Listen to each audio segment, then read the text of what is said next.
Assalamu alaikum. In this short video we will discuss about the anatomy of the heart part 1, जिसमें हम देखेंगे surfaces of the heart क्या होती हैं, borders of the heart जो हैं वो क्या होती हैं, और हम कुछ significance देखेंगे heart के जो parts हैं उनके बारे में. ठीक है, तो first of all आपको ये एक heart नज़र आ रहा है.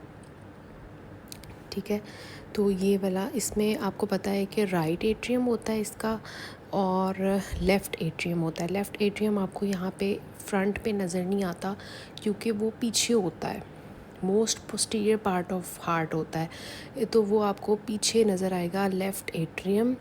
और आगे आपको फिर नीचे वेंट्रिकल्स नज़र आते हैं. राइट वेंट्रिकल होता है और लेफ़्ट वेंट्रिकल होता है. और ये जो आपको ऊपर नज़र आ रहा है दिस इज़ द एओर्टा, और इसके पीछे जो है पल्मोनरी ट्रंक भी होगी और इस तरह से. This is actually heart view from the front. और फिर हम बात करते हैं नीचे सरफेसेस ऑफ द हार्ट की.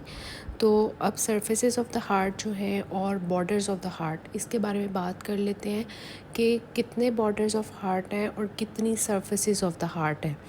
4 सरफेसेस ऑफ द हार्ट हैं एंड 4 बॉर्डर्स ऑफ हार्ट हैं. तो इसको डिस्कस करने से पहले देखें सरफेसेस ऑफ द हार्ट हैं और बॉर्डर्स ऑफ द हार्ट हैं. तो देखें कौन सी चीज़ कॉमन है, मतलब कि कौन सी चीज़ दोनों में कॉमन है, वो राइट और लेफ़्ट है. मतलब कि सरफेस राइट सरफेस भी है, लेफ़्ट सरफेस भी है. सुपीरियर बॉर्डर राइट बॉर्डर है और लेफ़्ट बॉर्डर है. ठीक है, मतलब सरफेसेस भी राइट और लेफ़्ट हैं, बॉर्डर्स भी राइट एंड लेफ़्ट हैं. ये चीज़ें कॉमन है, मतलब बॉर्डर्स भी राइट एंड लेफ़्ट हैं, सरफेसेस भी राइट एंड लेफ़्ट हैं. कौन सी चीज़ें कॉमन, एक और चीज़ कॉमन है वो है इन्फीरियर. ठीक है, इन्फीरियर सरफेस भी है, इन्फीरियर बॉर्डर भी है. डिफरेंस कहाँ आता है? डिफरेंस हमारा आता है इसमें कि सरफेस जो है वो एंटीरियर है और सुपीरियर बॉर्डर है. ये दोनों डिफरेंट हैं. बाकी देखें right surface, left surface, right border, left border, inferior surface, inferior border. कौन सा डिफरेंस है कि जो है एंटीरियर सरफेस है, एंटीरियर बॉर्डर नहीं है. सुपीरियर बॉर्डर है, सुपीरियर सरफेस नहीं है. तो इसको हम अब पिक्चर की फॉर्म में देखें, समझने की कोशिश करते हैं. अब आपको जो है नज़र आ रहा होगा यहाँ पे कि देखें यहाँ पे आपको जो है वो दिखाया गया है हार्ट. ठीक है, ये वाला जो आपको नज़र आ रहा है ना, दिस वन, ये वाली पिक्चर आप इसके ऊपर गौर करें. तो इसको हम डिस्कस करते हैं यहाँ से अपने सारे. सबसे पहले हम राइट सरफेस लेफ़्ट सरफेस की बात करते हैं, राइट बॉर्डर लेफ़्ट बॉर्डर की बात करते हैं, और इन्फीरियर बॉर्डर और इन्फीरियर सरफेस की बात करते हैं जो कि कॉमन है. ब्राउन से जो मैंने मार्क किए हैं ये कॉमन चीज़ें हैं, पर्पल से जो मैंने मार्क किए हैं वो डिफरेंस है इन दोनों में. अब देखें ये वाला हार्ट आपको नज़र आ रहा होगा. तो ये देखें कि इसमें सबसे पहले हम बात करते हैं राइट सरफेस की. ठीक है, तो राइट सरफेस पे भी राइट एट्रियम है. ठीक है, और राइट बॉर्डर पे भी राइट एट्रियम है. ठीक है, मतलब ये आपको नज़र आ रहा होगा राइट बॉर्डर इन्होंने दिखाया हुआ है. राइट बॉर्डर किससे बन रहा है? राइट एट्रियम से. Between, extending between superior vena cava and inferior vena केवा.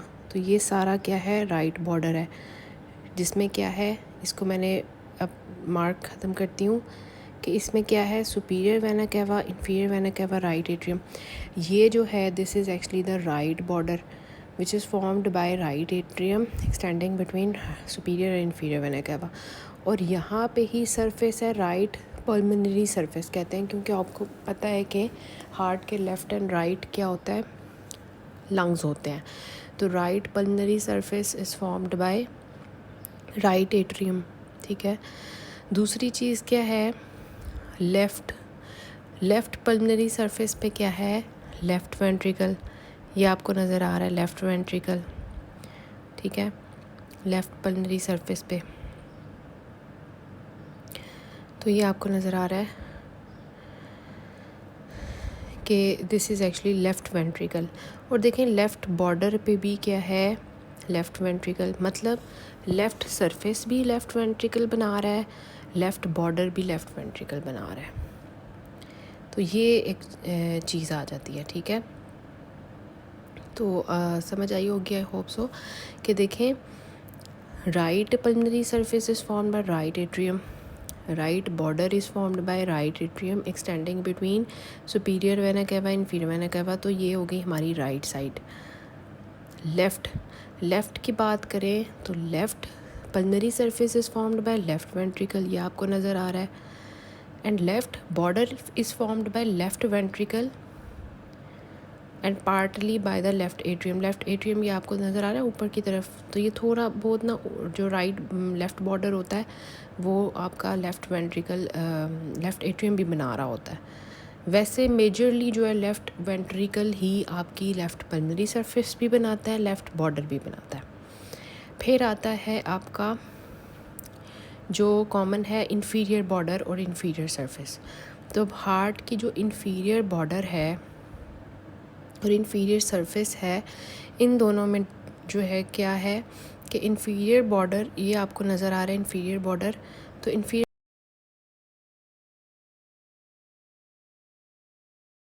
नज़र आ रहा है inferior border is formed bye, ये आपको नज़र आ रहा है इंफीरियर बॉर्डर, तो किससे बना हुआ है ये राइट वेंट्रिकल से and partly by the left ventricle. तो ये इंफीरियर बॉर्डर बन गया।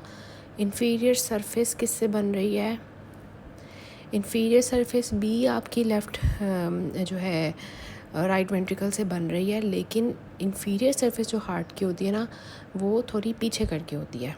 इंफीरियरली ही होती है लेकिन थोड़ी पीछे करके होती है, और पीछे आपका जो है ना, पीछे क्या है, लेफ़्ट वेंट्रिकल। तो लेफ़्ट वेंट्रिकल जो है वो एक्चुअली इंफीरियर सरफेस बना रहा होता है, ठीक है। तो inferior border is formed by right ventricle and inferior surface is formed by left ventricle. ये डिफरेंस है, ये याद रखना है। तो अब जो inferior surface है उसका दूसरा नाम है डायफ्रेगमेटिक सरफेस। क्यों?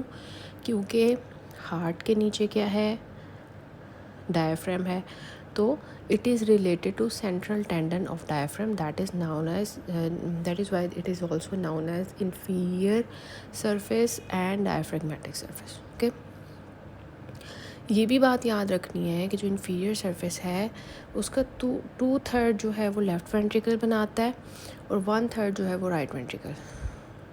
ये बात बहुत इम्पॉर्टेंट है। तो अभी तक आपको समझ आई कि सरफेसेस और बॉर्डर्स में क्या सेम चीज़ें आ रही हैं। Right border is formed by right atrium extending between superior and inferior vena cava. Left border right surface की बात करें तो it is formed by also by the right atrium. फिर लेफ़्ट की बात करते हैं, left border is formed by left ventricle and left pulmonary surface is also formed by left ventricle. Difference क्या आ रहा है कि जो लेफ़्ट बॉर्डर है वो आपका थोड़ा बहुत जो है वो लेफ़्ट एट्रियम भी बना रहा है, ये बात डिफरेंस है। फिर इंफीरियर की बात करते हैं, inferior surface is formed bye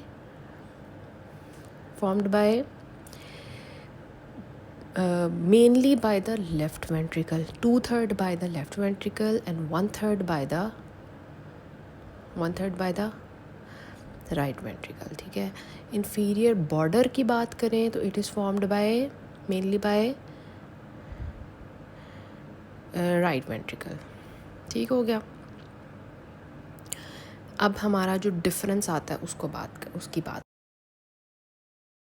तो डिफरेंस कहाँ आ रहा है, डिफरेंस हमारा था पर्पल वाला डिफरेंस था। अब इसको हम जो है वो पर्पल कर लेते हैं कि जी ये हमारा डिफरेंस था, जो कि इंटीरियर सरफेस है और सुपीरियर बॉर्डर है। इनकी बात कर लेते हैं। आप मुझे ख़ुद बताएं, इंटीरियर सरफेस हार्ट के फ्रंट में आपको मेजरली क्या नज़र आ रहा है, फ्रंट पे right ventricle. So this is interior surface is formed by right ventricle. It is also known as sternocostal surface, क्योंकि वो आगे स्टर्नम होती है इस वजह से। फिर सुपीरियर बॉर्डर की बात करते हैं। सुपीरियर बॉर्डर पे आपको क्या नज़र आ रहा है? सुपीरियर बॉर्डर की बात करें तो उस पे आपको क्या नज़र आ रहा है? ये आपका सुपीरियर बॉर्डर है हार्ट का जी। आपको नज़र आ रहा है एओर्टा, पल्मोनरी ट्रंक, और क्या नज़र आ रही है सुपीरियर बॉर्डर पे? ये आपको नज़र आ रहा है राइट जो है वो एट्रियम, ये सुपीरियर बॉर्डर पे, और लेफ़्ट एट्रियम। लेफ़्ट एट्रियम थोड़ा पीछे होता है, ठीक है। तो superior border is formed by right atrium, left atrium, pulmonary trunk and ascending aorta. ये आपका सारा हो गया surfaces of heart and borders of heart. I hope आपको समझ आई होगी। देखें, कॉमन चीज़ें सबसे पहले निकाल लें। राइट लेफ़्ट कॉमन है, इन्फीरियर कॉमन है, राइट लेफ़्ट सेम है दोनों का। और जो थोड़ा सा डिफरेंस मैंने आपको बताया है कि राइट बॉर्डर पे जो है सुपीरियर इन्फीरियर वेना केवा की एक्सटेंशन है, और लेफ़्ट बॉर्डर पे जो है वो है तो वो आपका लेफ़्ट वेंट्रिकल ही है, लेकिन एडिशन क्या है लेफ़्ट सरफेस है कि लेफ़्ट एट्रियम भी थोड़ा बहुत लेफ़्ट बॉर्डर बना रहा है।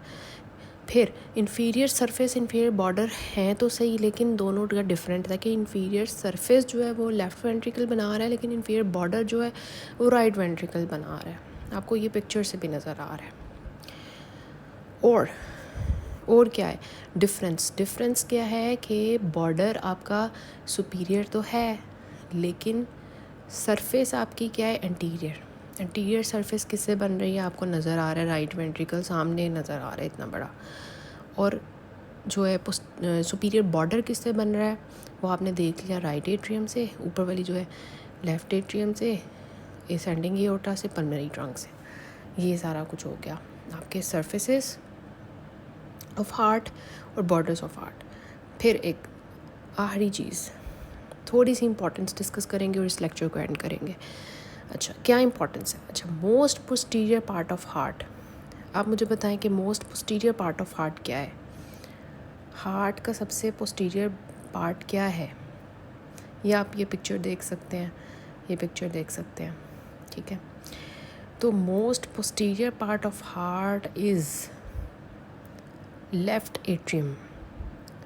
Left atrium is the most posterior part of heart, सबसे पीछे होता है। And most anterior part of heart क्या है? ये आपको नज़र आ रहा है राइट वेंट्रिकल। राइट वेंट्रिकल्स आपको फ्रंट पे नज़र आ रहा होता है। मोस्ट एंटीरियर, मोस्ट पोस्टीरियर क्या है? Left atrium. मोस्ट एंटीरियर क्या है? Right ventricle. फिर इनकी सिग्निफिकेंस की बात करते हैं। देखें सिग्निफिकेंस क्या है, क्लिनिकली इनकी क्या सिग्निफिकेंस है उसकी बात करते हैं। तो क्लिनिकली देखें सिग्निफिकेंस ये है कि फॉर एग्ज़ाम्पल एक पेशेंट है और उसकी लेफ़्ट एट्रियम है जो कि मोस्ट पोस्टीरियर, ये पोस्टीरियर पार्ट है हार्ट का, ये आगे को इंटीरियर पार्ट है, ठीक है, आगे को इंटीरियर पार्ट है। तो जब लेफ़्ट एट्रियम की इनलार्जमेंट हो जाएगी, लेफ़्ट एट्रियम बड़ा हो जाएगा साइज़ में, वो कब होगा? जब उसका जो वॉल्व है, फॉर एग्ज़ाम्पल माइट्रल वॉल्व होता है ना लेफ़्ट एट्रियम और लेफ़्ट वेंट्रिकल के दरमियान में, तो अगर वो वॉल जो है वो उसकी स्टेनोसिस हो जाए, माइट्रल स्टेनोसिस हो जाए, तो लेफ़्ट एट्रियम का साइज़ बढ़ जाएगा। लेफ़्ट एट्रियम सबसे पीछे है, most posterior part of heart है, और हार्ट के पीछे पड़ा हुआ है ईसोफेगस। हार्ट के पीछे पड़ा हुआ है ईसोफेगस और लेफ़्ट रिकरेंट लेरेंजियल नर्व पड़ी हुई है। तो आप मुझे बताएं कि अगर लेफ़्ट एट्रियम बड़ा हो जाएगा साइज़ में due to mitral stenosis for example, तो क्या होगा? ईसोफेगस पे कंप्रेशन पड़ेगी तो डिस्फेजिया की कंप्लेन करेगा पेशेंट, और लेफ़्ट रिकरेंट लेरेंजियल नर्व के ऊपर कंप्रेशन पड़ेगी तो क्या होगा? होर्सनेस ऑफ वॉइस होगी। तो जब ये सब कुछ होगा तो इस चीज़ को हम कहते हैं ऑर्टनर syndrome. Hypertrophied left atrium due to increased atrial pressure in mitral valve stenosis presses down on left recurrent laryngeal nerve leading to hoarseness of voice, which is known as Ortner syndrome. इसके अलावा क्या होता है? Dysphagia due to compression of oesophagus. तो ये most posterior part of heart की significance है। Most interior part of heart is right ventricle. इसकी जो सिग्निफिकेंस है वो डिस्कस करते हैं और लेक्चर को एंड करते हैं। वो ये है कि देखिए most interior part of heart है, तो इस वजह से ट्रॉमा में अगर सबसे ज़्यादा जो प्रॉन टू ट्रॉमा होता है पार्ट ऑफ हार्ट वो होता है राइट वेंट्रिकल, क्योंकि वो सबसे फ्रंट पे है। अगर किसी को वैसे तो स्टर्नम होती है आगे जिसने प्रोटेक्ट किया होता है हार्ट को, लंग्स होते हैं, लेकिन अगर जो है इनका ट्रॉमा हो तो पार्ट ऑफ हार्ट जो कि most commonly injured by trauma होता है that is right ventricle, because it is most interior part of heart. So this is all about this topic. हमने थोड़ा सा डिस्कस किया about surfaces of heart, borders of heart and the significance of most posterior part of heart and most interior part of heart. Most posterior part is left atrium and most interior part is right ventricle. So this is all about it.